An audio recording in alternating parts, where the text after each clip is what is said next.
Les éditions Sixtreet présentent Louis XIII et Richelieu d'Alexandre Dumas, interprété par Marc-Henri Boisse.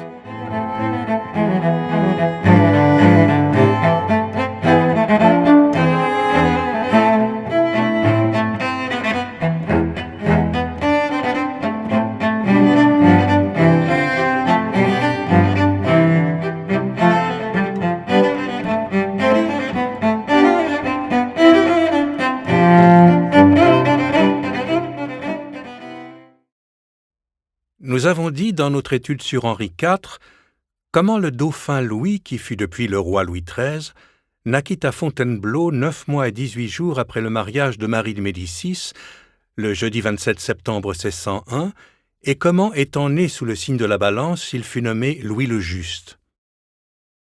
Le roi Henri l'élevait assez sévèrement. Un jour, il lui fit donner le fouet. « Oh !» dit Marie de Médicis, qui, toujours jalouse et acariâtre, ne manquait pas une occasion de récriminer contre son mari. « Vous ne traiteriez pas ainsi un bâtard. »« Pas mes bâtards, » répondit le roi. « Mon fils légitime les pourra fouetter s'ils font les sots, mais si je ne le fouette pas, lui, il n'aura personne qui le fouette. » Henri IV ne se contenta pas de faire fouetter son fils par ses professeurs. 2 fois, de son auguste main, il le fouetta lui-même. La première fois, ce fut parce que le jeune prince avait témoigné tant d'aversion à un gentilhomme que pour le contenter, il avait fallu tirer à ce gentilhomme un coup de pistolet sans balle et faire croire qu'il avait été tué sur le coup. L'exécution avait été faite devant lui, on avait emporté le gentilhomme comme trépassé et le jeune Louis, au lieu d'éprouver quelque remords, avait au contraire, en dansant et en chantant, témoigné toute sa satisfaction d'être débarrassé du vieux reître. La seconde fois, ce fut parce qu'il avait écrasé la tête à un moineau d'un coup de maillet. La reine, comme à son habitude, le voulut défendre, moins pour l'amour qu'elle portait à l'enfant que pour le plaisir de faire enrager son mari. « Madame, lui dit le roi, priez Dieu que je vive longtemps. Car du jour où je serai parti, vous qui le défendez, il vous maltraitera. » En même temps, Henri IV écrivait à Madame de Montglat, gouvernante des enfants de France, « Je me plains de ce que vous ne m'avez pas mandé que vous aviez fouetté mon fils. Car je veux et vous recommande de le fouetter toutes les fois qu'il fera l'opiniâtre ou quelque chose de mal, sachant bien qu'il n'y a rien au monde qui lui fasse plus de profit que cela.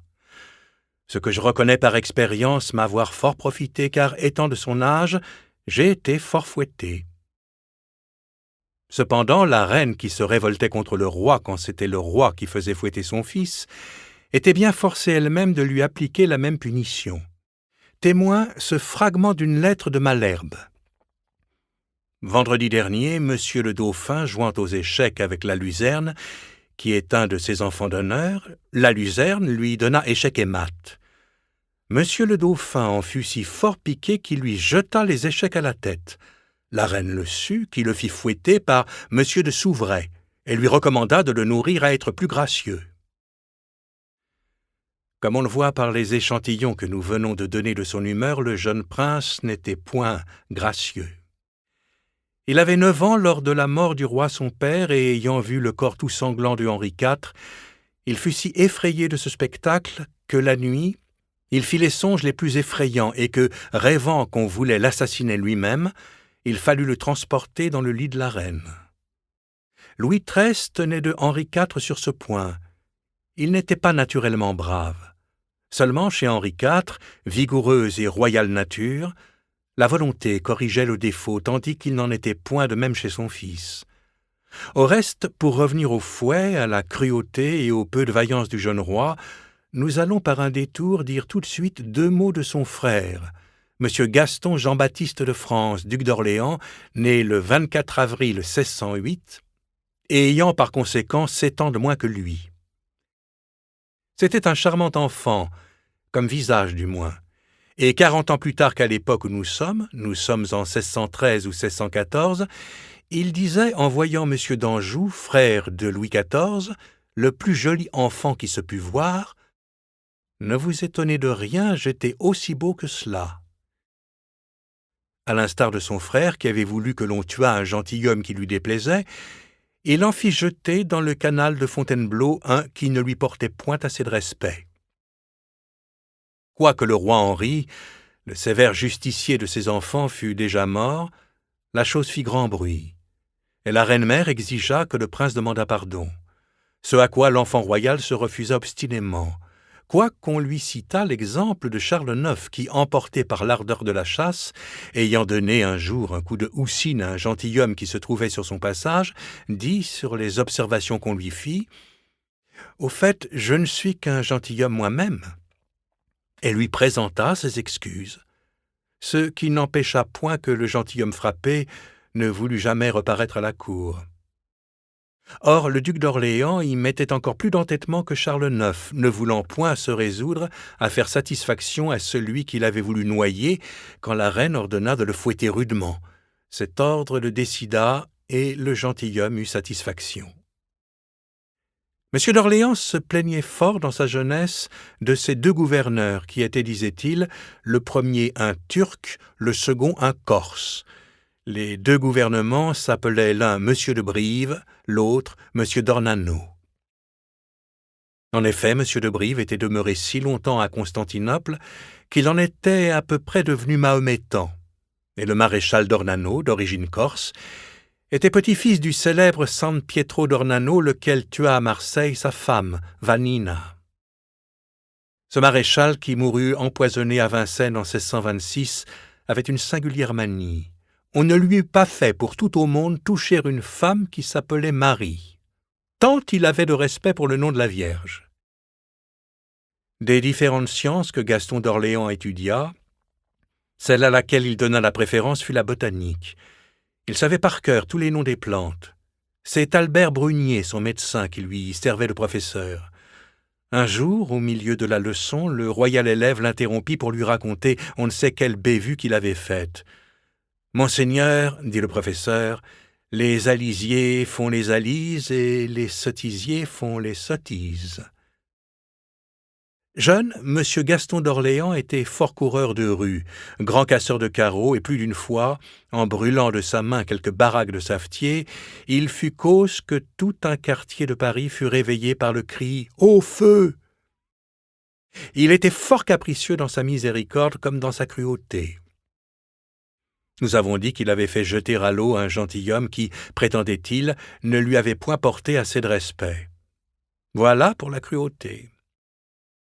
Un jour, à son lever, il s'aperçut qu'on lui avait volé une montre d'or à répétition qu'il aimait fort. Il s'en plaignit. Un gentilhomme lui dit « Faites fermer les portes, monseigneur, et que tout le monde se fouille. »« Au contraire, monsieur, répondit Gaston, que tout le monde sorte. Car il doit être bien près de 9 heures, et si la montre venait à sonner, elle dénoncerait son voleur, que je serais obligé de faire punir. Or, je ne veux pas qu'un gentilhomme subisse la peine d'un manant. » Et sur l'ordre de Gaston, tout le monde sortit, de sorte que le nom du voleur resta inconnu. Voilà pour la miséricorde. Revenons au roi Louis XIII. M. d'Orléans, pendant le cours de la vie de son auguste frère, nous donnera plus d'une fois l'occasion de nous occuper de lui. Il fut question de marier Louis XIII presque enfant. Le jeune roi, au contraire de Henri IV, à qui les femmes firent faire toutes ses folies, puis peut-être aussi quelques-unes de ses belles actions, le jeune roi, lui, ne pouvait pas les sentir, mais dès son enfance, il eut des favoris. Plus tard, un historien le dit, « Le favoritisme sous Louis XIII devint une charge de l'État. Sa première affection fut pour son cocher Saint-Amour. Ensuite, il eut une fort bonne volonté pour Aran, son valet de chien. Lorsqu'il fut sérieusement question de son mariage avec Anne d'Autriche, il envoya en Espagne le père de son cocher, qui était un maquignon très renommé, pour savoir comment la princesse était faite. Celui-ci lui rendit compte de tout ce qu'il avait pu voir, comme, en revenant du marché aux chevaux, il lui eut rendu compte de l'inspection d'une jument. La reine-mère éloigna de lui successivement le grand prieur de Vendôme, le commandeur de Souvray et Montpouillan la Force, mais par malheur pour elle, elle y laissa de l'huine. Ne nous occupons donc que de celui-ci, qui va d'ailleurs jouer un grand rôle dans la vie du roi, et donner son nom à une femme qui, elle aussi, jouera un grand rôle dans la vie de la reine. Charles d'Albert, duc de Luynes, plus tard connétable de France, était né le 5 août 1578. Il avait donc à l'époque où nous sommes arrivés, c'est-à-dire en 1614, 36 ans. Le roi en avait 16. Ce d'Albert de Luynes était d'une maison fort médiocre. Voici ce que l'on disait. Dans une petite ville du comtat d'Avignon, il y avait un chanoine nommé Guillaume Ségur. Ce chanoine vivait avec une femme nommée Albert. Il en eut un bâtard qui prit le nom de sa mère et porta les armes pendant les troubles, se faisant appeler Albert de Luynes, du nom de la chaumière où sa mère était accouchée. Ce capitaine était un homme de main. Il eut le gouvernement de Pont-Saint-Esprit près de Beaucaire. Lors des guerres de Flandre, il mena à M. d'Alençon 2000 hommes levés dans les Cévennes. Là, il fit connaissance avec un gentilhomme du pays nommé Contade, qui connaissait M. le comte du Lude, lequel succéda à M. de Brive comme gouverneur de Gaston d'Orléans. Cet Albert de Luynes, capitaine d'aventure, était le père de notre de Luynes. Par l'influence du comte du Lude, il fit recevoir son fils Charles d'Albert, page de la Chambre, sous M. de Bellegarde. Après avoir quitté la livrée, les pages portaient livrée, le jeune homme devint gentilhomme ordinaire de la Chambre du roi, ce qui était alors une espèce de position. En outre, Charles de Luynes avait un talent qui plaisait fort à Louis XIII. Il aimait les oiseaux et s'entendait à leur éducation. Il dressa des pigrièches avec lesquelles le roi et lui chassaient les moineaux, les pinsons et les mésanges dans les bosquets du Louvre. Cela amusait fort Louis XIII, et la faveur de Charles de Luynes s'étaya sur le besoin que le roi, qui était l'enfant, comme il devait être plus tard l'homme le plus ennuyé de France, sur le besoin, disons-nous, que le roi avait de s'amuser. Charles d'Albert étant de petite naissance, cet attachement du roi pour son favori fut regardé comme de peu d'importance. Il avait 2 frères, Brantès et Cadenet, tous 2 aussi beaux garçons que lui. Cadenet, joli cavalier, donna un instant la mode à la cour. Ce fut, d'après lui, que l'on appela cadenettes certaines tresses que l'on portait le long des tempes.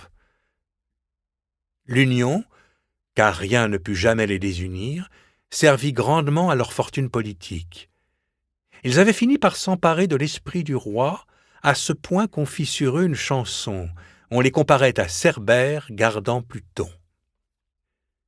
D'enfer le chien à 3 têtes, garde Louise avec effroi, en France 3 grosses bêtes, garde d'approcher le roi. Les 3 bêtes qui gardaient le Louvre firent bonne garde et bonne fortune. Charles de Luynes devint duc de Luynes et connétable de France, Brantès devint monsieur de Luxembourg et Cadenet monsieur de Chaulnes, duc et maréchal.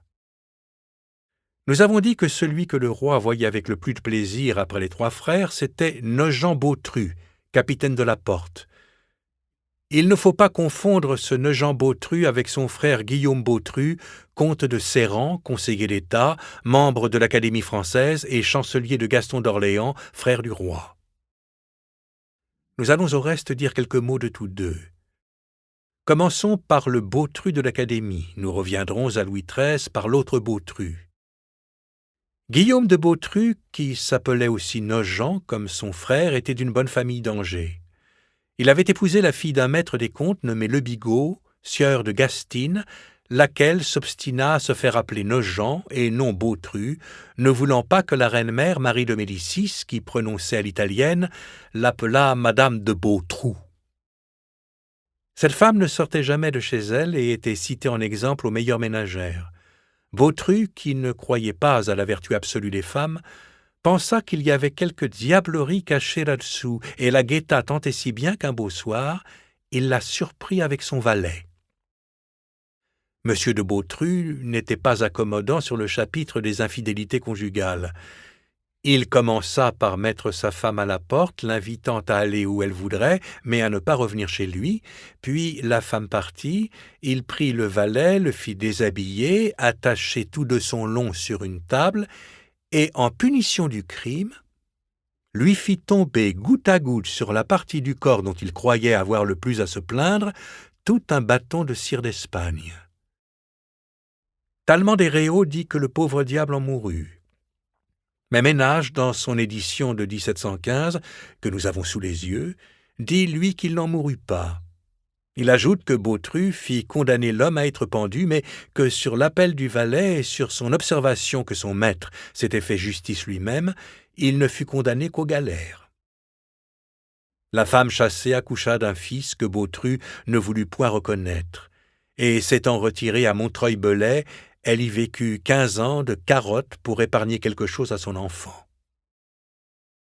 Bautru était bel esprit. Il faisait ce qu'aujourd'hui nous appelons des mots. Le maréchal d'Ancre, dont nous allons avoir à nous occuper tout à l'heure, l'aimait, et sans l'événement dans lequel il perdit la vie, il eût fait à Bautru une bonne position. Disons quelques-uns de ces mots.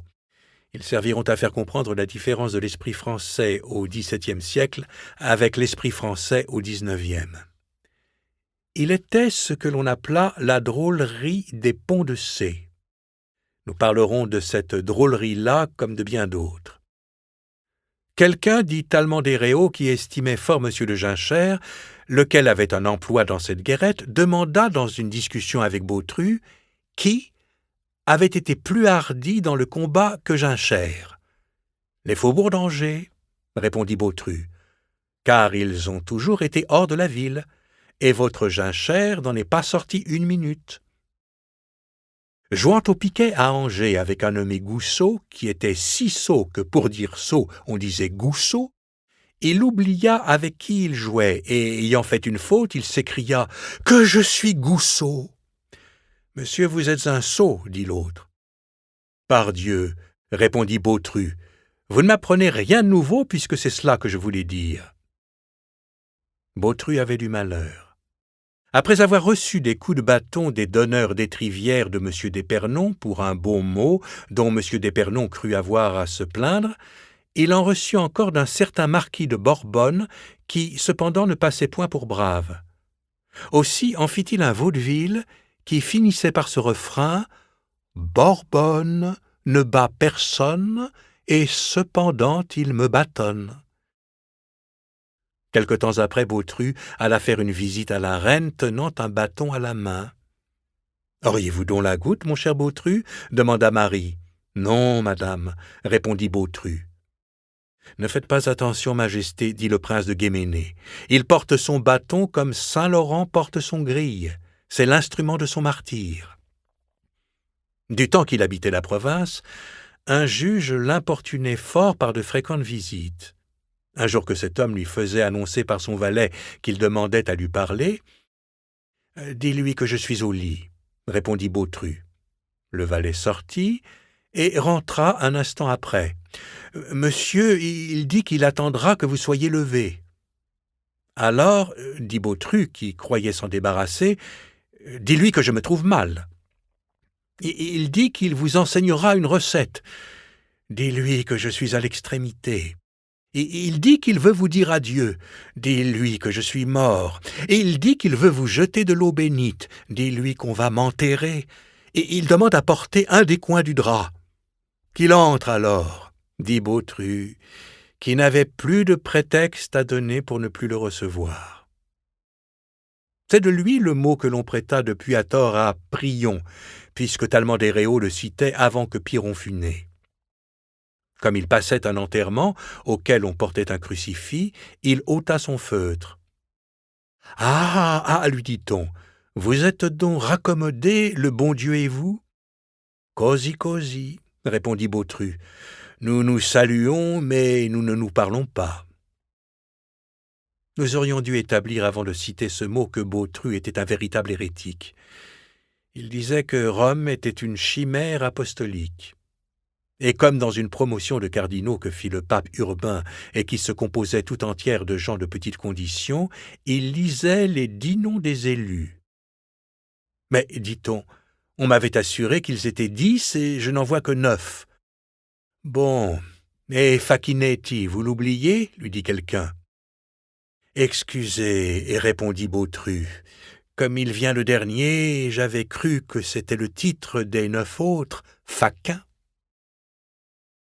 Un jour qu'il voulait renvoyer en voiture quelqu'un qui était venu le visiter, « Non, non, dit la personne, ne le faites pas, cela donnerait trop de peine à vos chevaux. » Si Dieu, répondit Bautru, eût créé nos chevaux pour se reposer, il les eût fait chanoines de la Sainte-Chapelle. Revenons au conte de Nogent-Bautru, qui, comme nous l'avons dit, doit nous ramener à Louis XIII. Il arriva à la cour n'ayant que 800 livres de rente, mais le premier jour de son arrivée, il eut l'occasion de porter le roi sur ses épaules pour faire passer à sa majesté un endroit où il y avait de l'eau. Sa faveur, comme celle de saint Christophe près de Jésus, vint de là. Elle fut grande, puisque n'ayant que 800 livres de rente, comme nous l'avons dit, lorsqu'il vint à la cour, il en avait 180 000 lorsqu'il mourut. Louis XIII bégayait en parlant.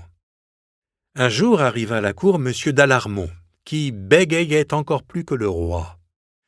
Le roi lui adressa la parole en bégayant, et bon, voilà M. d'Alarmont qui lui répond en bégayant bien plus obstinément que lui.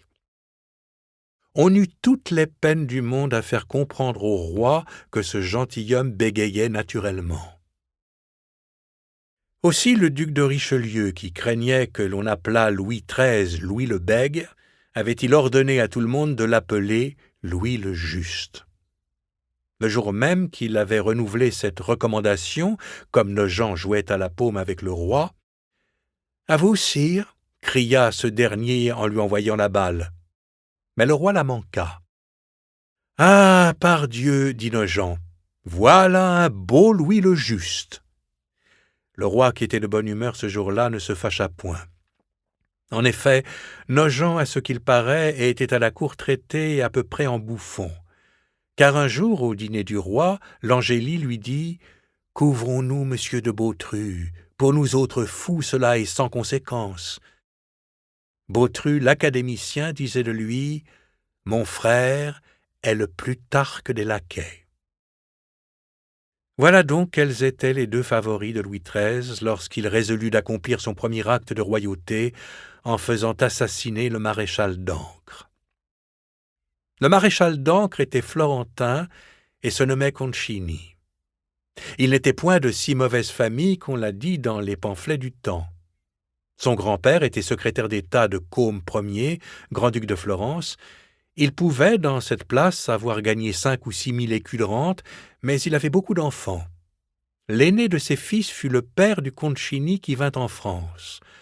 Voici comment il y vint. Il avait mangé à Florence tout ce qui lui revenait du bien paternel, et c'était à ce que l'on assure rendu si infâme que la première chose que les pères défendaient à leurs enfants, c'était de hanter Concini. Ne sachant plus comment vivre dans sa ville natale, il s'en alla à Rome, où il se fit croupier du cardinal de Lorraine, puis, sachant que l'on formait la maison de Marie de Médicis pour l'envoyer en France, le mariage de la jeune duchesse étant conclu avec Henri IV, il revint à Florence, sollicita et obtint la faveur de la suivre en qualité de gentilhomme. Or, Marie de Médicis avait une femme de chambre nommée Eleonora Dori, fille de basse naissance, mais d'un esprit fin et délié. Elle étudia sa maîtresse, reconnut qu'elle était femme à se laisser mener, prit peu à peu de l'influence sur elle, et finit par en faire tout ce qu'elle voulait. Nous avons déjà eu, dans notre étude sur Henri IV, l'occasion de voir cette influence exercée à propos de Madame de Verneuil. Eleonora Dori, dite Galigay, n'est donc pas tout à fait une étrangère pour nos lecteurs. Concini vit de son côté tout le parti qu'il pouvait tirer d'Eleonora, comme celle-ci avait vu tout le parti qu'elle pouvait tirer de Marie de Médicis. Il s'attacha à Eleonora, lui rendit une foule de petits soins et finit par l'épouser. Le roi Henri IV, qui ne les aimait ni l'un ni l'autre séparés, les craignait réunis. Il fit ce qu'il put pour s'opposer à ce mariage, mais Marie de Médicis insista tant que, ne voyant au bout du compte qu'un événement assez indifférent dans l'union de deux personnages si inférieurs, il finit par y consentir. Henri IV fut assassiné. À partir de ce moment, l'influence de Galigaï devint sensible. Elle mit son mari si bien avec la reine-mère que celle-ci ne faisait plus rien que par leurs conseils. Quant à Concini, dit Tallemant des Réaux, c'était un grand homme qui n'était ni beau ni laid, mais de mine assez passable. Il était audacieux, ou pour mieux dire, insolent. Il méprisait fort les princes, et en cela il n'avait pas tort. Il était libéral et magnifique, et appelait plaisamment les gentilshommes de sa suite « coglioni de 1000 franchi ». 1000 francs était en effet le chiffre de leurs appointements. Au milieu de cette insolence, il paraît que Concini était peu brave. Un jour, il eut avec Bellegarde à propos de la reine-mère, dont nous avons dit ailleurs que Bellegarde avait prétendu être le galant, une querelle à la suite de laquelle il se sauva à l'hôtel Rambouillet, car M. de Rambouillet, dont nous parlerons à son tour, était de ses amis. Là, comme il comptait se déguiser pour gagner la campagne, il monta au second étage et fit découdre sa fraise par une fille qui avait été à sa femme. Cette fille dit depuis que le pauvre Italien, pendant qu'elle accomplissait cette opération, était fort pâle et tout tremblant. La reine-mère, qui ne pouvait souffrir d'être éloignée de son favori, exigea que Bellegarde se raccommodât avec lui. Cette influence était si publique, si patente, si connue, qu'un jour, comme la reine-mère disait à une de ses femmes « Apportez-moi mon voile ». « À quoi bon ?» répondit le comte du Lude, celui-là même qui avait fait entrer le petit Albert de Luynes dans les pages. « Un navire qui est à l'ancre n'a pas autrement besoin de voile. » Concini ne logeait pas au Louvre, mais couchait souvent dans l'ancienne capitainerie abattue vers 1630 et qui s'élevait alors sur la partie des jardins de l'Infante la plus rapprochée de la colonnade du Louvre. À l'aide d'un petit pont, il passait de là dans le jardin et l'on appelait ce pont le pont d'Amour. Sa demeure habituelle était rue de Tournon. Il avait là le bâtiment qu'on appelait alors l'Hôtel des Ambassadeurs Extraordinaires et qui sert aujourd'hui de caserne à la garde municipale. Il avait un fils de 13 ans et une fille de 5 ou 6. Celle-ci était déjà demandée en mariage par les principaux seigneurs de la cour. Sa femme, Eleonora Galigaï ou Dori, était d'éducation fort inculte, et quoiqu'elle eût été longtemps à la cour de Florence et à la cour de France, qui passaient pour les deux cours les plus courtoises et les plus élégantes de l'Europe, elle savait peu le monde. C'était une petite personne fort maigre, fort brune, agréable dans sa petite taille, ayant les traits du visage assez beaux, et malgré cela devenue laide à force de maigreur. Elle avait toutes les superstitions italiennes et se croyait ensorcelée. Elle allait toujours voilée pour échapper aux jettateurs. Elle en vint jusqu'à se faire exorciser. En rêvant, elle rêvait souvent, comme tous les esprits ambitieux, en rêvant, elle faisait de petites boulettes de cire qu'elle enfermait ensuite précieusement dans des boîtes. Lorsqu'on fit perquisition chez elle, on en trouva 3 boîtes pleines. Sa position près de Marie de Médicis venait de ce que sa mère, femme d'un pauvre menuisier, mais belle et bien portante, avait été choisie pour nourrice de la princesse. Elle était sa sœur de lait et avait 26 mois de plus qu'elle. Elle en était, appuyée sur cette faveur de la reine, arrivée à une insolence étrange. Un jour que le jeune roi s'amusait renfermé chez lui, Eleonora l'envoya prévenir qu'il fît moins de bruit, attendu qu'elle avait sa migraine, et que sa chambre étant au-dessous de celle du roi, cela la dérangeait. « Bon, » répondit Louis XIII. « Dites à la maréchale que si sa chambre est exposée au bruit, Paris est grand. Elle en peut trouver une autre. » Cependant, cette haute faveur donnait le vertige à Concini. Il devenait orgueilleux et hautain, d'humble qu'on l'avait vu. Il faisait et défaisait les ministres. Il éloignait de la cour les princes du sang.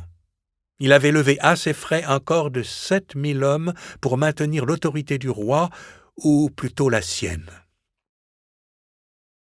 Enfin, peu à peu, il s'était assuré de la personne de Louis XIII en lui ôtant la liberté de visiter les châteaux de Rambouillet et de Fontainebleau et en réduisant ses promenades au jardin des Tuileries, ses chasses à des chasses aux moineaux dans les bosquets du Louvre. Le roi se plaignit une ou deux fois à sa mère. Mais voyant que Marie de Médicis était tout entière à ses Italiens, le jeune homme à l'esprit et au cœur sombre ne lui parla plus d'eux, mais résolut de se venger lui-même. Tout semblait au reste concourir à la fortune de cet homme. Les plus habiles n'y voyaient pas de terme, et il avait parmi ses clients un jeune homme à qui ses ennemis même accordaient presque le don de seconde vue. C'était Sa Grandeur, l'évêque de Luçon, qui fut depuis cardinal de Richelieu. Disons pour le poser quelques mots de ce grand homme que l'histoire nous a éternellement montré habillé de pourpre et si rarement vêtu de sa robe de chambre. Le père d'Armand Jean Duplessis, cardinal-duc de Richelieu, était un fort bon gentilhomme. Il avait été grand prévôt de l'hôtel et chevalier de l'ordre. Seulement il était fort brouillon et ses affaires en souffrirent. Il eut 3 fils et 2 filles. L'aîné de ses filles fut marié à un gentilhomme du Poitou nommé Vignereau, homme dubiae nobilitatis, comme on disait alors à la cour. Cette noblesse était tellement douteuse que quelques-uns prétendaient que dans sa jeunesse il avait été comme Mogart, simple joueur de luth. Nous dirons en son lieu et place quelques mots de ce Mogart. C'est de René Vignereau et de la fille aînée du grand prévôt de l'hôtel que descendait le fameux duc de Richelieu qui joua un si grand rôle sous Louis XIV, Louis XV et même sous Louis XVI, et dont nous avons fait un des principaux personnages de notre comédie La Mademoiselle de Belle-Île. La seconde des filles du grand prévôt épousa Urbain de Maillé, marquis de Brézé, qui fut maréchal de France. L'aîné des 3 fils était un gentilhomme bien fait et plein d'esprit. Il avait de l'ambition, dépensait au-delà de sa fortune, et voulait absolument qu'on le comptât au nombre des 17 seigneurs les plus à la mode. C'est ce que constate ce mot de sa femme, à qui un tailleur demandait « Madame, comme faut-il vous faire votre robe ?»« Faites-la comme pour la femme d'un des 17 seigneurs. » Ce frère aîné du cardinal fut tué en duel à Angoulême par le marquis de Thémines et mourut sans laisser d'enfant.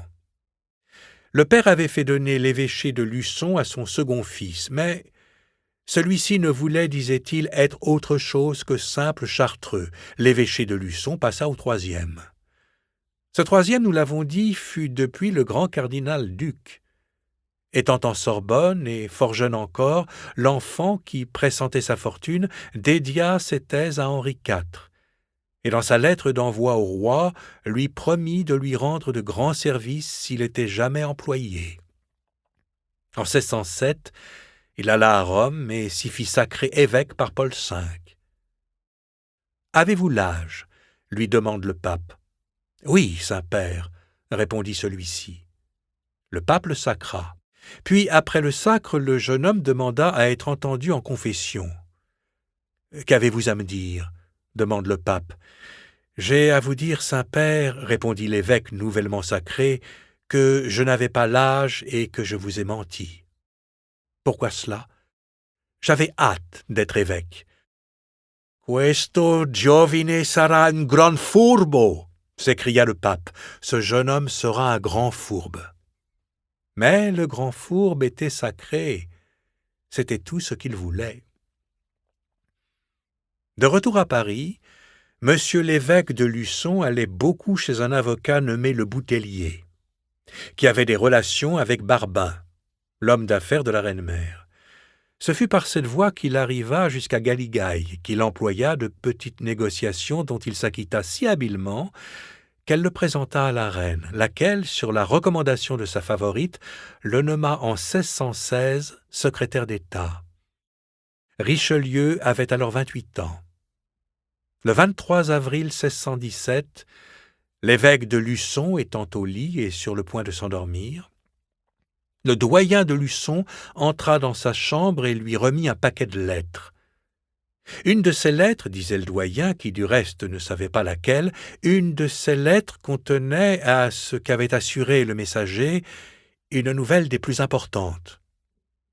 Une des lettres, en effet, contenait l'avis que le maréchal d'Ancre serait assassiné le lendemain à 10 heures du matin. Le nom de l'assassin, le lieu de l'assassinat, la manière dont ce meurtre aurait lieu, tout y était dit. Et cela d'une façon si détaillée qu'à coup sûr, l'avis devait venir d'une personne parfaitement instruite. Après avoir lu cette révélation, le jeune évêque tomba dans une méditation profonde, puis enfin, relevant la tête et se tournant vers le doyen qui attendait pour savoir s'il n'y avait pas de réponse, « C'est bien, dit-il. Rien ne presse. La nuit porte conseil. » Et poussant la lettre sous le traversin, il reposa sa tête sur la lettre et s'endormit.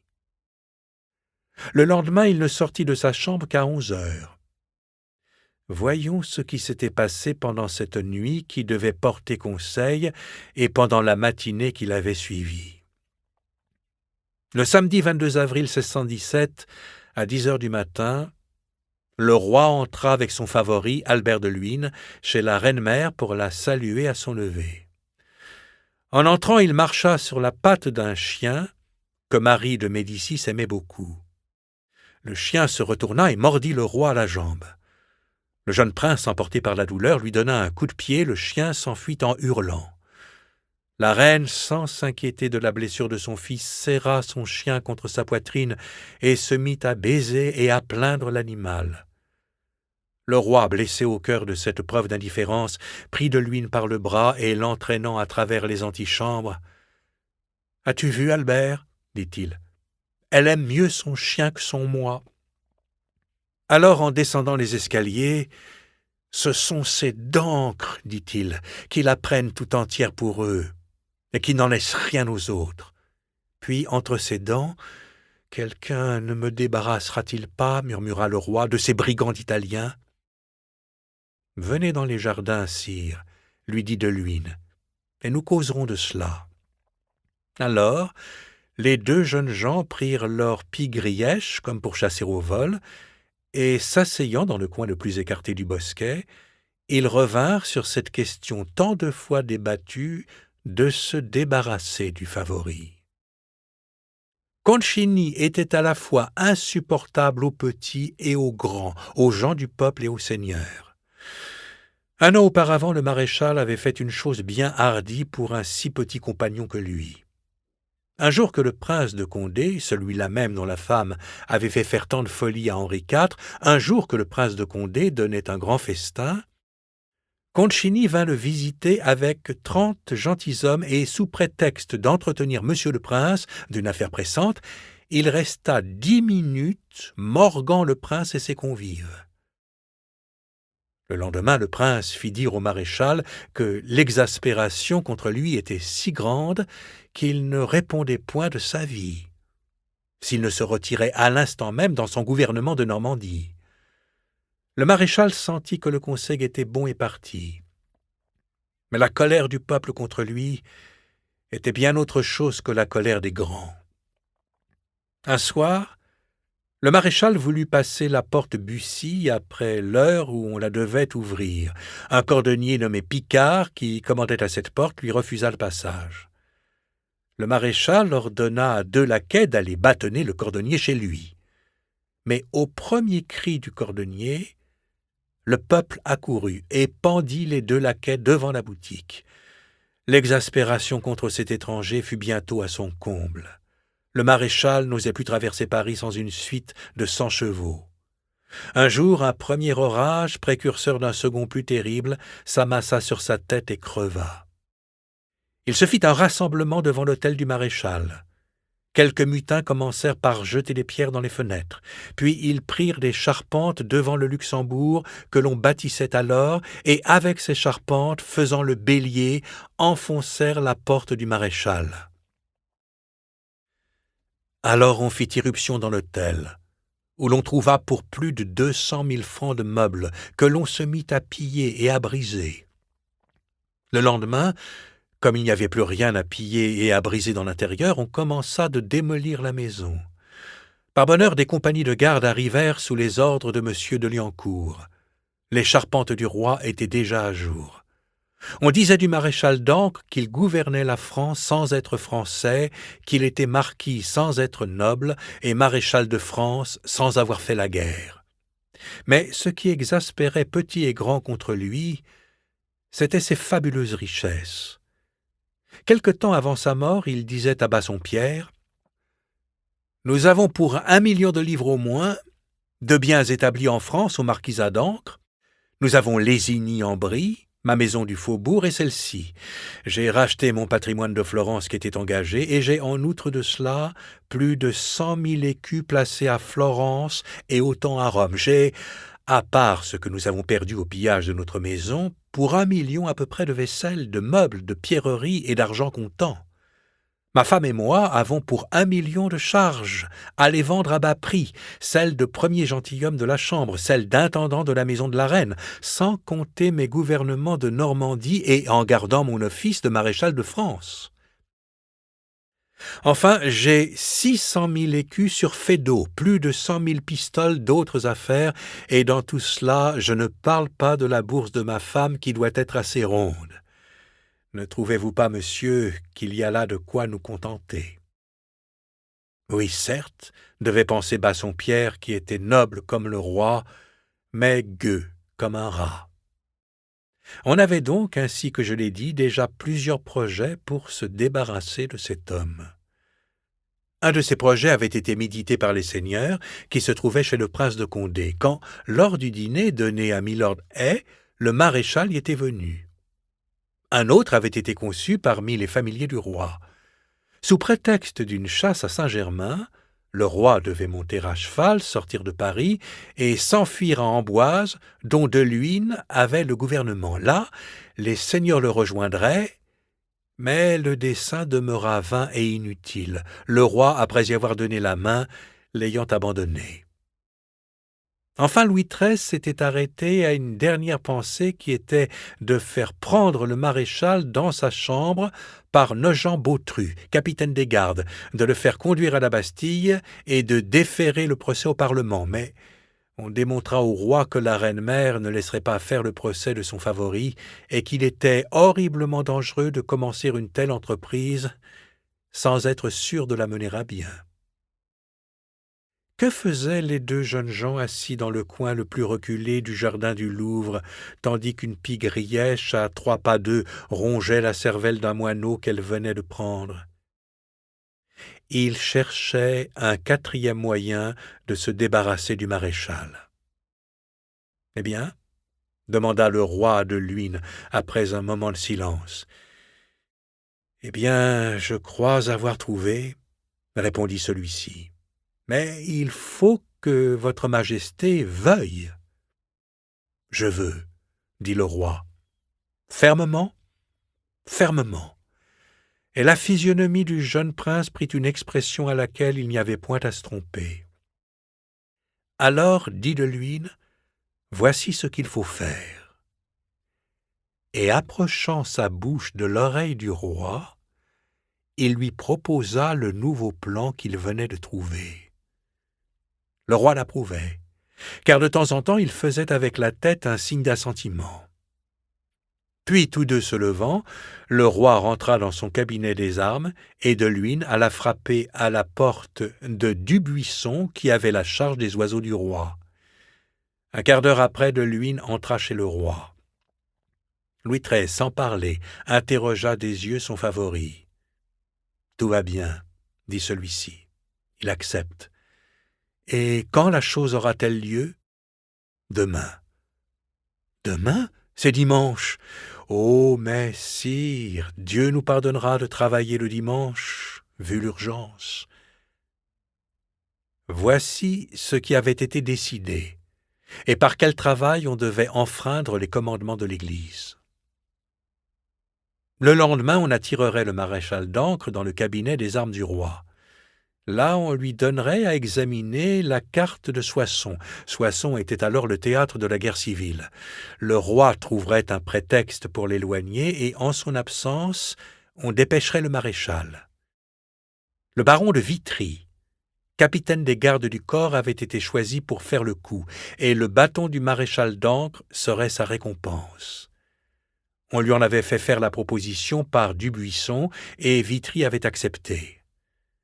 C'était cela que de Luynes avait été la veille dire au gardien des oiseaux, et c'était l'acceptation de Vitry que le jeune homme avait apportée au roi dans son cabinet. On convint qu'à partir de 9 heures du matin, des chevaux seraient tous sellés dans la cour du Louvre afin de fuir si le coup manquait. Le roi dissimulait admirablement. Nul ne s'aperçut qu'il fût même préoccupé. Peut-être même sembla-t-il plus gai que de coutume à ses familiers. Le matin, il se leva, fit sa toilette avec soin et alla à la messe.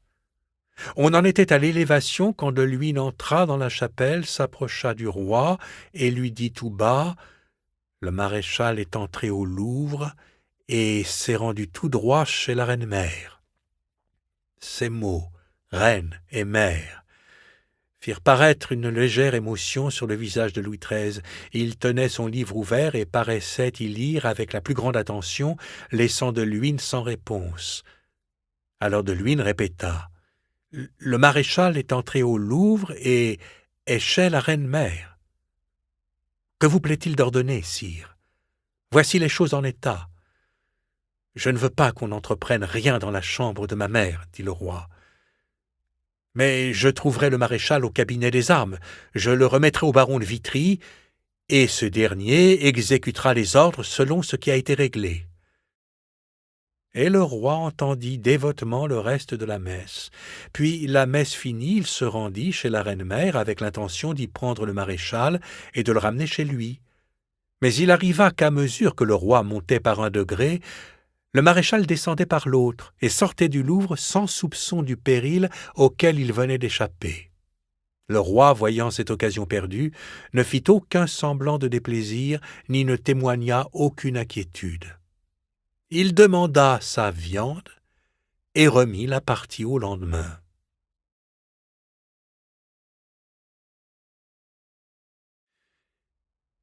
Que l'on nous permette de nous arrêter un instant et de consigner ici quelques détails plus intimes encore qu'aucun de ceux que nous avons rapportés jusqu'à présent.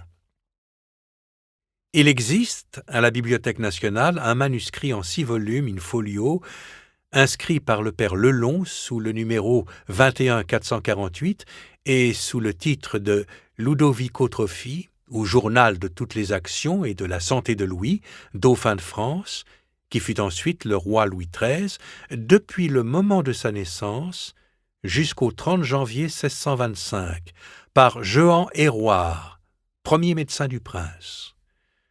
L'homme qui consacra 23 ou 24 ans de sa vie à cet ingrat travail ne désirait pas en tirer d'autre gloire ni d'autre profit que d'avoir l'honneur de ne pas quitter un instant le roi. Et en effet, comme on va le voir, il ne le quittait pas un instant. Il mourut au camp de La Rochelle, ainsi que le constate cette annotation écrite après les dernières lignes de la dernière page du 6e in-folio.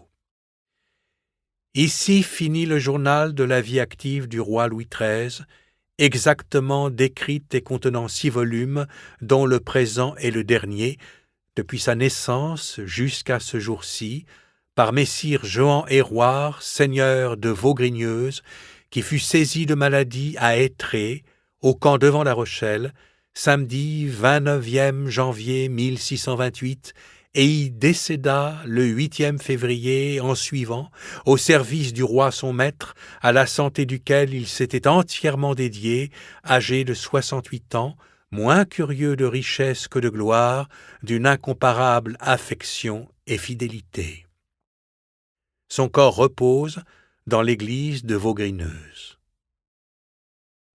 Je savais que ce manuscrit existait, qu'il rendait compte jour par jour, heure par heure, minute par minute, des actions du roi. Il me vint alors dans l'idée de voir quel dérangement l'assassinat du maréchal d'Ancre avait produit soit dans la vie, soit dans la santé du roi. J'allai à la bibliothèque, je demandai le manuscrit d'Héroard. On me le remit avec une politesse parfaite. Je cherchai d'abord le dimanche 23 avril, jour où le dessein de l'assassinat avait avorté, et où le roi, voyant l'occasion perdue, ne fit aucun semblant de déplaisir, ni ne témoigna aucune inquiétude, et demanda sa viande. Voyons un peu l'état moral et physique du roi pendant cette journée. Nous vous prévenons, belle lectrice, que les détails sont des plus intimes. C'est à vous de ne pas les lire. Le 23 avril 1617, éveillé à 7 heures après minuit. Douleur. Pouls plein égal. Chaleur douce. Pensée, levée, bon visage, gai, pissé jaune, peigné, vêtu, prier Dieu. À 8 heures, déjeuner, point bu. Il pleuvait. Va en galerie, joue au billard, va en la chapelle de Bourbon chez la reine sa mère. À 11 heures, dîner, bout d'asperges en salade, 6, un peu de pigeonneau bouilli, bout d'asperges sur un chapon rôti, 12, veau bouilli, la moelle d'un os, taillarin dessus, 12, mousseron au beurre avec une rôtie de pain dedans, 2 couvercles de pâté d'assiette, suc de 2 oranges prises à la cuillère, gelée, guine sèche, 4 tranches de pommes cuites au sucre et à l'eau de rose, grains de raisin muscat sec, 12, cotinac 5, pain fort peu, bu du vin clairet fort trempé, dragée de fenouil la petite cuillerée, va chez la reine sa mère, par la galerie aux Tuileries, à Vêpres, au Feuillant, revient en carrosse. À 4 heures de la galerie chez la reine sa mère. À 7 heures fait ses affaires. On devine ce que le docteur Héroard appelle faire ses affaires. Jaune, molle, beaucoup. À 7 heures et un quart, soupe, bout d'asperges en salade, 12, pain et panade, un peu de pigeon bouilli, bout d'asperges sur un chapon bouilli, mousseron au beurre avec une rôtie de pain, beaucoup dîner. Roquette d'oison, le suc de 2 oranges douces. Partie d'un pilon d'oison, bu du vin clairet fort trempé. Guine sèche, 14, figues, 5, grains de verjus confits, pain fort peu. À 8 heures 3/4, dévêtu, pissé, affaire jaune, mise au lit, pouls plein, égal, pensée, chaleur douce, prie Dieu, s'endort à 10 heures jusqu'à 9h30 après minuit. Voilà comment Louis XIII passe cette journée du 23. On voit que la préoccupation ne lui ôte ni l'appétit ni le sommeil. Il mange le dîner de 4 personnes et dort 11h30. Voyons la journée du 24. Le lundi 24, Louis XIII se leva, comme on l'a vu, à 9h30, fit dire qu'il voulait aller à la chasse et recommanda que les ordinaires et les chevaux légers se tinssent prêts à l'accompagner. Le rendez-vous du départ était au bout de la galerie des Tuileries, où un carrosse à 6 chevaux attendait, mais le départ fut différé d'heure en heure. D'abord le roi voulut déjeuner avant de partir, puis il entreprit une partie de billard, puis, se rappelant que la jeune reine n'était pas prévenue, il passa chez elle et la pria, si elle entendait du bruit, de ne s'étonner de rien. En rentrant, il trouva Bautru qui ignorait tout, causa longtemps avec lui, s'amusant pour ne pas avoir à regarder son interlocuteur, à racler un parchemin pour le rendre plus mince, tout cela avec son air ordinaire et sa voix habituelle. Pendant ce temps, Vitry, qui avait placé des hommes aux aguets pour être prévenu de tous les mouvements du maréchal, était dans la salle des Suisses, assis sur un coffre, et ne faisait semblant de rien. Duhallier, son frère, était dans un coin de la basse-cour avec 4 ou 5 hommes sûrs. Perret était dans un petit cabinet avec Autan. Et avant Autan aussi, Lachenay se tenait à la première porte. Tous trois étaient du complot. Leurs hommes savaient qu'on allait frapper quelqu'un, seulement ils ignoraient qui on allait frapper. Cela ne faisait rien à la chose. Ils étaient des gens qui crient « tue » quand on dit « assomme ». De temps en temps, Vitry relevait la tête et écoutait. Duhallier faisait quelques pas sur le quai, Perret entr'ouvrait la porte de son cabinet, Lachenay montait sur une borne pour voir de plus loin. Alors il sortit de la salle des Suisses, son manteau sur l'épaule et la canne à la main, rallia en passant Perret, Lachenay et Duhallier, puis tous ensemble, au nombre de 15 à peu près, marchèrent au-devant du maréchal. Mais le maréchal était tellement entouré que Vitry le dépassa sans le voir. Cependant, s'étant aperçu qu'il devait l'avoir croisé, il s'arrêta et demanda à un gentilhomme nommé le Colombier « Où est donc le maréchal ?» Le Colombier indiqua de la main un homme arrêté au milieu d'un groupe et répondit « Le voilà qui lit une lettre. » On était à l'entrée du pont dormant. Le maréchal venait de se remettre en route et marchait fort lentement, lisant toujours. Il était côtoyé à droite par le sieur de Beauzamy et par le sieur de Cauvigny, lequel lui avait remis la lettre qu'il était en train de lire. Vitry, qui était à gauche du maréchal, se trouvait donc de son côté des armées.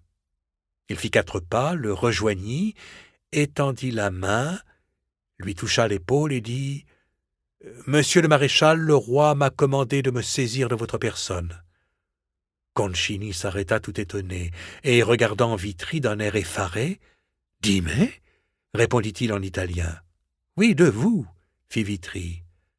Et le prenant au collet, il fit signe à ceux qui l'accompagnaient de charger. Il n'attendait que le moment. À l'instant même, et au signe de Vitry, Duhallier, Perret, Morsin et Dubuisson se précipitèrent, chacun lâchant son coup de pistolet, sans qu'on puisse savoir qui les premiers, qui les derniers. Sur 5 coups, 2 portèrent dans la barrière, les 3 autres atteignirent le maréchal. L'un à la tête, entre les 2 yeux, l'autre dans le gosier. Le 3e à la joue, près de l'oreille droite. Puis ce fut le tour des autres. Sarroc, Tarrant, Lachenay fondirent sur lui l'épée haute. Sarroc, qui plus d'1 mois auparavant s'était offert au roi pour tuer le maréchal, lui donna un coup à travers le côté et au-dessus du téton. Tarrant lui porta 2 coups à la gorge. Guichaumont et Boyer frappèrent aussi, mais frappèrent un cadavre. Tout cela se passa si rapidement que tout mort qu'il était probablement de la pistolade, le maréchal ne tomba qu'au 3e coup d'épée. Encore ne tomba-t-il que sur les genoux et appuyé contre les barrières. Alors, en criant « Vive le roi !», Vitry le frappa d'un coup de pied qui acheva de l'étendre à terre. Aussitôt, toutes les portes du Louvre furent fermées et les gardes se mirent en bataille. Au milieu de la bagarre, 2 gentilshommes de la suite du maréchal avaient mis l'épée à la main. Tous 2 essayèrent de frapper Vitry, mais ne percèrent que son manteau. Et Vitry leur ayant crié « Messieurs, au nom du roi !» ils se reculèrent aussitôt. Sarroc s'empara de l'épée du maréchal et la porta au roi qui la lui donna. Dubuisson prit au doigt du mort un diamant qui valait, disait-on, 6000 écus. Boyer eut son écharpe, un autre son manteau de velours noir garni de passementeries de Milan. 2 pages pleuraient auprès du corps, mais les autres pages leur ôtèrent leurs chapeaux et leurs manteaux. Le Colombier, celui auquel Vitry avait demandé où était le maréchal, s'était d'abord retiré en arrière au bruit du pistolet, mais quand la presse fut dissipée, il eut la curiosité de s'approcher du cadavre pour voir dans quel état il était. Il lui trouva le visage tout noirci de poudre et tout souillé de boue. Sa fraise enflammée brûlait comme une mèche d'arquebuse. Il en était là de son examen quand on enleva le corps, qui fut emporté dans une petite chambrette des soldats des gardes. Le maréchal était habillé d'un pourpoint de toile d'or noir avec un jupon et un haut de chose de velours gris-brun à grande bande de Milan. Il fut jeté à terre devant un mauvais petit portrait du roi. C'est là qu'on l'allait voir. On fit la visite du corps et l'on trouva qu'il n'avait point de cotte de maille comme on disait toujours qu'il en portait une. Tous les coups avaient donc pénétré bien à fond. Il avait sur sa chemise une petite chaîne d'or pesant 15 onces, à laquelle il était attaché un Agnus Dei cacheté, dans lequel on ne trouva qu'un morceau de toile blanche plié en 4. On jugea que c'était un charme. En tout cas, si c'était un charme, le charme l'avait bien mal défendu. Il y avait 3 ou 4 poches à son haut de chausse. On y trouva des rescriptions de l'épargne, promesses de receveur ou obligations, pour la somme d'1 985 000 livres, le tout empaqueté en 2 enveloppes cachetées qu'il portait au reste habituellement sur lui.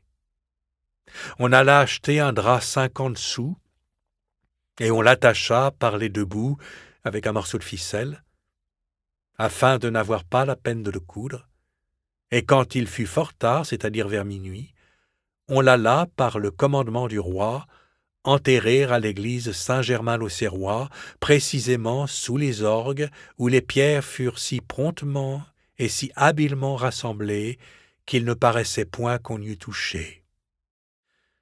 Un prêtre voulut chanter un De Profundis pour le pauvre mort. Mais les assistants l'en empêchèrent, en disant que le scélérat ne méritait aucunement que l'on priât pour lui. Cependant, l'expédition faite, Vitry était rentré dans la cour du Louvre, où il se promena quelque temps, allant, venant, l'œil au guet, et tenant toutes choses en bride.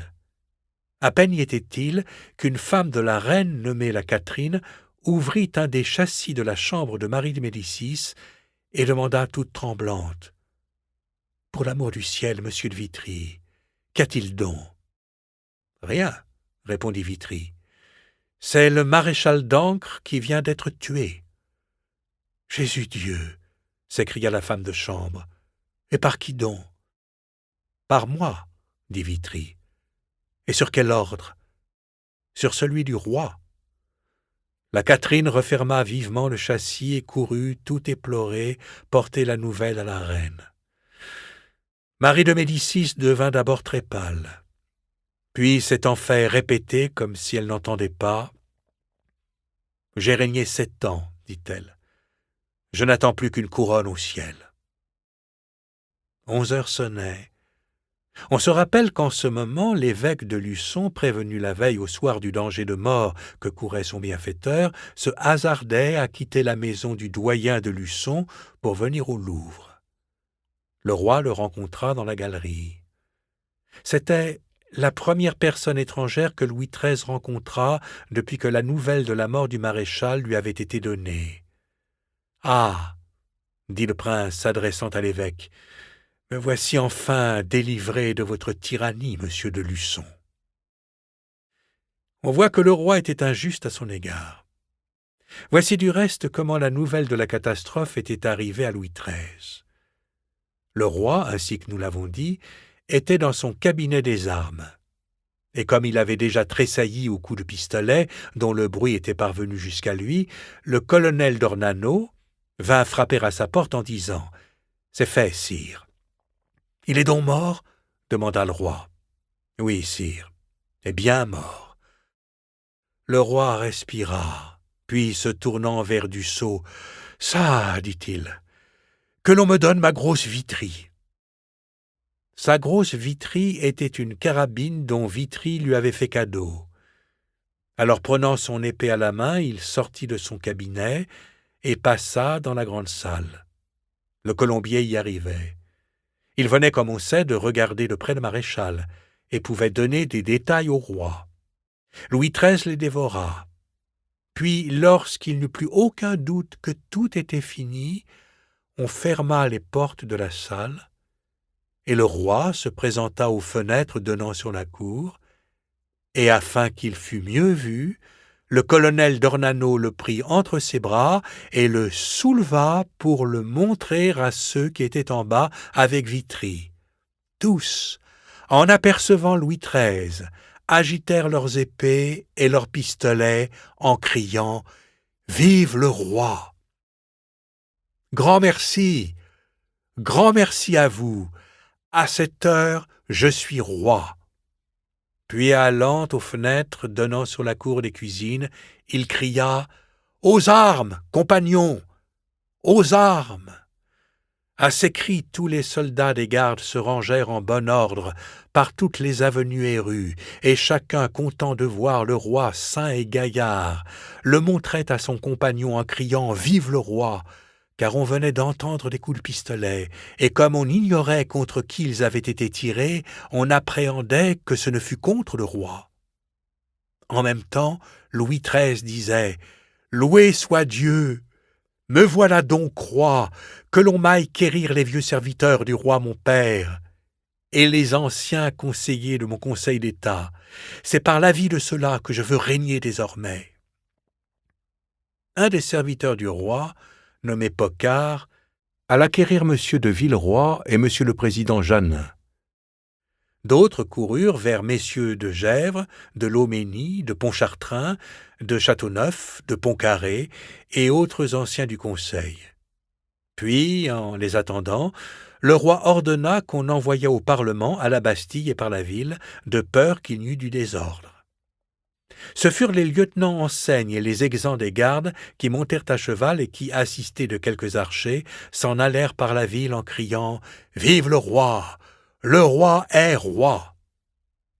Quant à la maréchale, voici comment elle apprit son malheur. Elle se promenait dans sa chambre, et la porte en ayant été ouverte, elle vit paraître des gardes du roi. Elle leur demanda ce qu'ils voulaient et les pria de se retirer. En même temps, elle entendit le bruit du coup de pistolet dans la cour du Louvre. « Qu'est-ce que cela ?» demanda-t-elle. « Madame, lui répondit-on, c'est monsieur le baron de Vitry qui a une querelle. »« Le baron de Vitry? Une querelle? Des coups de pistolet? Vous verrez que c'est contre mon mari. » Là-dessus, quelqu'un entra qui lui dit en secouant la tête « Mauvaise nouvelle, madame. Monsieur le maréchal est mort. »« Il a été tué !» s'écria Galigaï.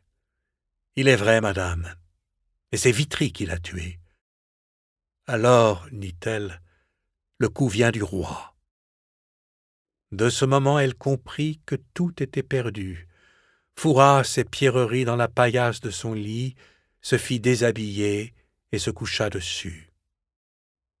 Nous avons déjà dit comment la Catherine avait su la nouvelle et comment, en l'apprenant de sa bouche, la reine s'était écriée « J'ai régné 7 ans, je n'attends plus qu'une couronne au ciel. » La reine était dans son cabinet du luth. La douairière de Guise, la princesse de Conti et madame de Guercheville accoururent. Ces dames la trouvèrent se promenant échevelée et frappant ses mains l'une contre l'autre. « Vous savez, mesdames, vous savez, » dit-elle en les apercevant. Ces dames savaient en effet, mais elles savaient mal. On renvoya la Catherine aux informations. Pendant ce temps, Laplace entra. « Madame, dit-il, vous connaissez la nouvelle ? » « Je crois bien que je la connais, » répondit Marie de Médicis. « On ne sait comment l'annoncer à madame la maréchale, et l'on fait demander à votre majesté si elle voudrait prendre la peine de la lui dire. »« Ah, j'ai bien d'autres choses à faire et à penser, » s'écria la reine.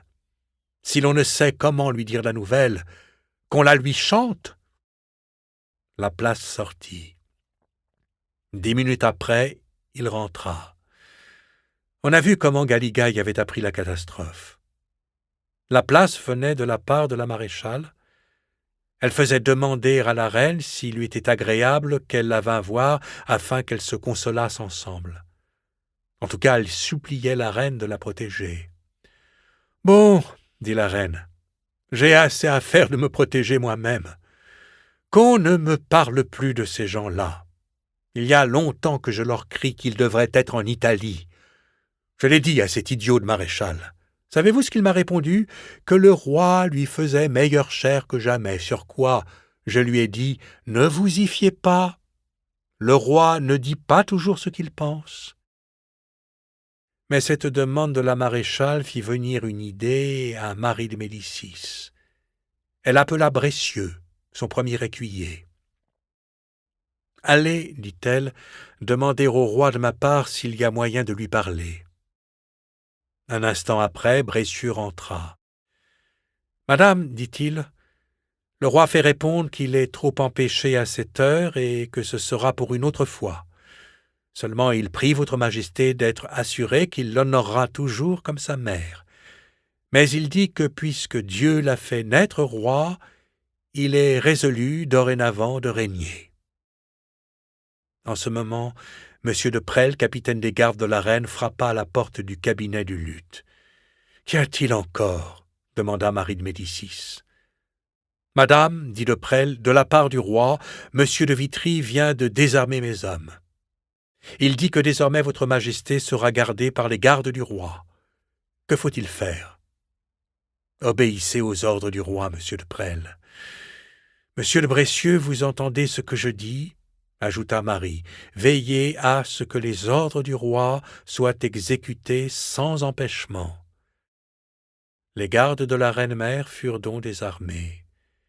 Vitry logea à leur place une douzaine de gardes du roi, et il en mit autant à la petite montée. De Vitry rapporta au roi ce qui s'était passé. Louis XIII fit de la tête un signe de contentement, puis il ajouta « Demain on fera défense à M. de Chartres, à Bressieux et à la Motte d'aller chez la reine. On fera murer les portes du quartier qui communiquent de son appartement dans le mien. Ma mère sera servie comme à l'ordinaire par ses dames et ses officiers, mais il y aura toujours 2 gardes du roi assistant à tout, jusqu'à ce que je sois établi comme il faut. En attendant que l'on demande les clés de toutes les chambres qui sont au-dessus de la mienne, et que les Suisses rompent à coups de hache le pont-levis qui est entre la chambre de la reine-mère et son jardin. C'était le pont qu'on appelait pont d'amour. » Vers le même temps où le roi donnait ses ordres, c'est-à-dire vers 11h30, Bassompierre, qui avait appris la nouvelle de l'assassinat du maréchal d'Ancre et qui venait féliciter le roi, rencontra sur le pont madame de Rambouillet, tenant à la main un livre d'heures. « Eh bien, marquise, demanda Bassompierre, où allez-vous donc comme cela? »« Mais à la messe, je crois, dit la marquise. »« À la messe? Et que pouvez-vous donc avoir à demander à Dieu quand il vient d'avoir la bonté de nous délivrer du maréchal d'Ancre ?» Les gardes du roi placés dans les antichambres de la reine-mère, Vitry envoya des archers pour arrêter la maréchale. On la trouva sur son lit. Nous savons à quelle occasion elle s'était couchée et comment elle croyait protéger ainsi le trésor caché dans sa paillasse. Les archers fouillèrent partout, mais sans rien trouver d'abord. Pourtant, comme on était certain que les diamants et les pierreries devaient être là, on fit lever la maréchale pour fouiller dans son lit. Au bout de quelques minutes d'investigation, on avait retrouvé le trésor. Le lecteur comprend bien que tout cela ne se faisait point sans que les archers fourrassent un tant soit peu dans leurs poches les objets à leur convenance, qu'ils rencontraient sous la main. Il en résulta que lorsque la maréchale voulut mettre ses bas, elle n'en trouva plus, et que quand elle fouilla dans ses poches pour y prendre de l'argent afin d'en acheter, elle s'aperçut que ses poches étaient vides. Elle envoya alors demander à son fils, qui était retenu prisonnier à un autre endroit, s'il n'avait point un écu sur lui pour qu'elle pût envoyer acheter des bas. L'enfant réunit tout ce qu'il avait dans ses pochettes et envoya un quart d'écu à sa mère. Puis, comme le pauvre enfant pleurait à chaudes larmes, à la nouvelle de la mort de son père et de l'arrestation de sa mère, et que ses gardiens lui disaient de prendre patience, « Hélas, dit-il, il le faut bien. Seulement, comme plus d'une fois on me l'avait prédit, je porte la peine des fautes de mon père. »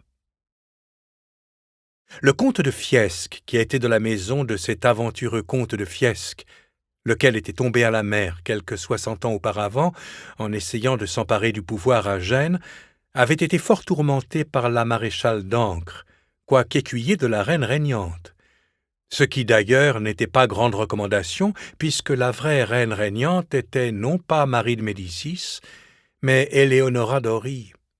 Celle-ci l'avait donc d'abord fait reléguer dans une méchante chambre du Louvre, puis chassé de la présence du roi et de la reine parce que Fiesque avait parlé au roi au désavantage de la maréchale.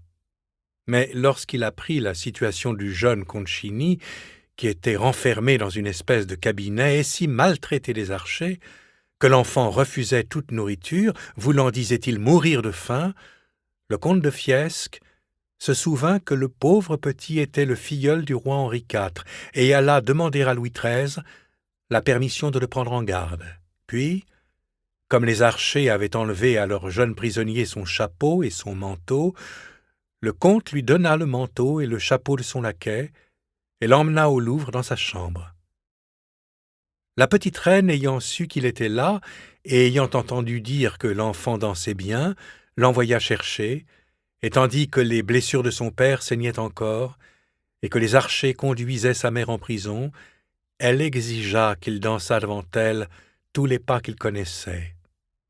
Ce que le pauvre petit fit en pleurant, mais ce qu'il fit cependant dans l'espérance de tirer de ce côté quelque protection pour sa mère et pour lui.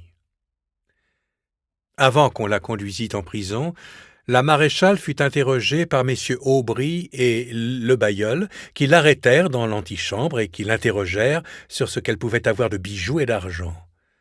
Elle répondit qu'elle avait encore ses perles. Un tour de cou de 40 perles, dont chacune valait 2000 livres, et une chaîne de 5 tours de perles, dont chaque perle valait 50 livres, et qu'au total, enfin, il y en avait pour 120 000 écus à peu près. Après quoi elle enveloppa le tout dans du papier, le fit cacheter en sa présence, priant ces messieurs de les rendre, comme ils firent, aux propres mains du roi, leur disant qu'elle n'avait aucune appréhension et que, s'ils voulaient contribuer à faire reconnaître son innocence, elle leur donnerait, une fois revenu en faveur, à chacun un présent de 200 000 écus. L'un d'eux lui dit « Vous nous priez maintenant, madame, et il y a 15 jours, si nous vous eussions regardé en face, vous vous fussiez offensé. Vous eussiez dit que l'on vous ensorcelait, et vous nous eussiez fait punir. » Oh, dit-elle, ne me parlez point de ce temps-là, messieurs. J'étais folle. De chez la maréchale, messieurs Aubry et Le Bailleul se rendirent chez le maréchal où ils trouvèrent encore 2 50 000 livres de rescription. Sur ces entrefaites, et comme ces messieurs faisaient une expédition inutile à Marmoutier, chez le frère de la maréchale, où il ne se trouvait rien qui vaille, un nommé M. Ollier vint révéler qu'il avait des coffres en garde. Il remit ces coffres au roi, et l'on y trouva 2 chandeliers d'or massif, 2 douzaines d'assiettes d'or, et une robe toute couverte de diamants et autres choses précieuses. Restaient les 3 ministres favoris de la reine-mère, Barbin, qui était chargé des finances, Mangot, qui était chancelier, et M. de Luçon, le futur cardinal de Richelieu, qui était confident favori de la reine-mère sous le titre de secrétaire d'État. Nous avons vu ce qui était arrivé à M. de Luçon quand il s'était, 1 heure après l'assassinat, présenté au roi. M. de Luçon, lui avait dit le roi, « Me voilà donc délivré de votre tyrannie », et lui avait tourné le dos. C'était clair, et un autre se le fut tenu pour dit. Il n'en fut pas ainsi de M. de Luçon. Nous le verrons revenir. Mangot fut, après M. de Luçon, le premier qui se hasarda d'aller au Louvre. Dans un pareil moment, on y mettait, comme on le comprend bien, le pied assez timidement. Mangot prenait donc le chemin du quartier de la Reine quand Vitry l'arrêta dans la cour. « Où allez-vous, monsieur Mangot ?» lui demanda-t-il. « Chez Sa Majesté la Reine-Mère. »« Pardon, mais il faudrait savoir avant tout si Sa Majesté le Roi l'aura pour agréable. » Mangot s'arrêta. Vitry s'en alla faire sa charge de maréchal du palais, tantôt à droite, tantôt à gauche, ne s'occupant plus du chancelier. Mangot continua de se promener, mâchant un cure-dent qu'il tenait à la bouche. Enfin, ennuyé de ne pas avoir de réponse, il fit demander au roi s'il lui était agréable qu'il l'allât saluer. Le roi lui fit répondre que non, mais que ce qui lui serait agréable, ce serait que le plus vite possible, il lui rendît les sceaux. 1 heure plus tard, le roi les avait. Aux premières nouvelles qu'il avait reçues de la catastrophe, Barbin avait de son côté voulu aller voir au Louvre ce qui s'y passait, mais, étant encore sur le seuil de la porte, il lui fut dit par M. Hennequin qu'il ferait mieux d'attendre, et de ne point se hasarder sans qu'il fût sûr de quelle façon il serait reçu. Barbin rentra donc dans son logis, mais peu après, il en ressortit et s'en alla se cacher dans les écuries de la reine. Messieurs Mangot et de Luçon, sachant qu'il était là, le rejoignirent. Ils envoyèrent alors à la reine-mère M. de Bragelonne, lequel fit si bien qu'il parvint jusqu'à Marie de Médicis et lui apporta la pièce du triumvirat. « Dites, répondit la reine-mère, que pour Barbin je ferai ce que je pourrai, mais que pour les autres, je ne répondrai rien. Qu'ils pourvoient donc comme ils l'entendront à leur sûreté. » Mangot était allé chercher les sceaux et avait l'espoir de les rendre au roi lui-même. En les lui rendant, il lui eut parlé et eut tenté un dernier effort. Mais au moment où il commençait de monter le grand escalier, « Holà, monsieur Mangot !» lui cria Vitry qui venait derrière. « Où allez-vous avec votre robe de satin ?»« Mais, monsieur, je vais chez Sa Majesté. Le roi n'a plus affaire de vous, monsieur. Il m'a redemandé les sceaux. »« C'est bien. Attendez là. » Mangot attendit 1 heure dans l'antichambre, mais au bout d'1 heure vint de Luynes qui lui dit « De la part du roi, monsieur, donnez-moi les sceaux. » Mangot les rendit, et ils furent donnés par le roi à Armagnac pour les garder. Et se frottant les mains, le roi dit « Ah, j'espère que maintenant que nous avons les sceaux, nous aurons les finances. » Après quoi Mangot fut conduit par les archers dans la chambre de Vitry, d'où il ne bougea de tout le jour jusqu'à 5 heures du soir, moment où il rentra chez lui. Quant à M. de Luçon, il ne se tint point pour battu de la rebuffade du roi. Il fit dire à Sa Majesté qu'elle devait se rappeler que depuis 15 jours, voyant le désordre qui s'était mis dans les affaires, il avait demandé son congé, qu'en conséquence il désirait que le roi décidât quelque chose à son endroit. Le roi lui fit répondre qu'il pouvait rester en son conseil si bon lui semblait, ou comme évêque, ou comme conseiller d'État, mais que pour la charge de secrétaire, il en avait disposé, et l'avait rendu à M. de Villeroy. À cette fin, Sa Majesté le priait d'aller quérir tous ses papiers. Ce que fit M. de Luçon, bien entendu. Pendant qu'on donnait des gardes à la reine, pendant qu'on fouillait la paillasse de la maréchale, pendant que celle qui, la veille, était plus riche que le roi régnant, plus puissante que la reine-mère, faisait demander à... Nous espérons que vous avez apprécié cet aperçu. Pour continuer à écouter ce livre audio sur Google Play Livres, utilisez le lien dans la description de la vidéo.